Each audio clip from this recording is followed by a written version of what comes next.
ভাইয়া একটু এদিকে ভাইয়া। ভাইয়া হয়েছে কি, আমি আমার এই যে গার্লফ্রেন্ডে নিয়ে এই যে জিয়া উদ্যান পার্কে ঘুরতে আসছিলাম, কারণ আমার মানি ব্যাগটা হারাই গেছে বুঝছো। কারণ তুমি আমার কিছু টাকা পয়সা দিয়ে সাহায্য করতে পারবা যেন আমরা দুইজন একটু বাসায় যেতে পারি আর কি। যা পারো তুমি, কোনো সমস্যা নেই। সব দিয়ে দিলে তো হইব না, মানে আমার এখান থেকে বাসা যেতে মোটামুটি কত লাগবো? 100 টাকার মতো হইলে তো হইব না?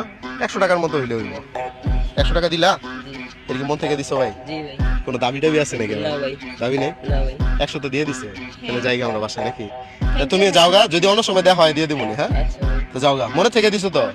যাওগা দিলে যাওগা। দর্শক যেটা দেখলেন যে ওই ছেলেটা আমার 100 টাকা দিয়ে দিছে, ঠিক না? হ্যাঁ, তো আজকে ওর জন্য একটা সারপ্রাইজ থাকবে, চলেন ওরে আবার আমরা ডাকি। পানি ভাইয়া এদিকে আও, এদিকে আও। আচ্ছা এদিকে আসো, তোমার নাম কি? আমার নাম মোহাম্মদ জাহিদ। জাহিদের দেশের বাড়ি কোথায়?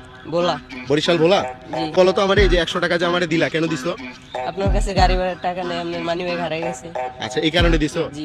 আসলে ঘটনাটা হইতাছে আমি কোনো বিপদে পড়ি নাই, আমি হলো তোমার একটু পরীক্ষা করছি বুঝছো। তুমি পরীক্ষায় পাস করছো? হ্যাঁ পাস করছো না পরীক্ষায়? তোমার 100 টাকা রেখে দাও তুমি, আমি বিপদে পড়ি না, আমার কাছে টাকা আছে। তো আজকে ওরে আমরা একটা সারপ্রাইজ দিব। এখানে কত ভাইয়া ধরো? 500 না? আচ্ছা আরো পাইতেছো তুমি, তাহলে কত? 300 টাকা। 300-র বদলে আমি 500 দিতে রাজি, কিন্তু শর্ত হচ্ছে তুমি একটা হাসি দিবা, পারবা? দাও এদিকে তাকে একটা হাসি দাও।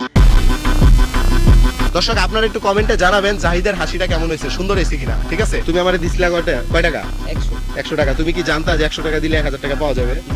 হ্যাঁ, এটাই হচ্ছে মানুষের মানবতার পুরস্কার। হ্যাঁ, তুমি যে মানবতা দেখাইছো এটার পুরস্কার পাইছো, সুতরাং কেউ যদি বিপদে পড়ে তার যেভাবে হোক হেল্প করতে হবে নাকি? আচ্ছা তাহলে যাও গা ভাইয়া, যাও গা। হ্যাঁ।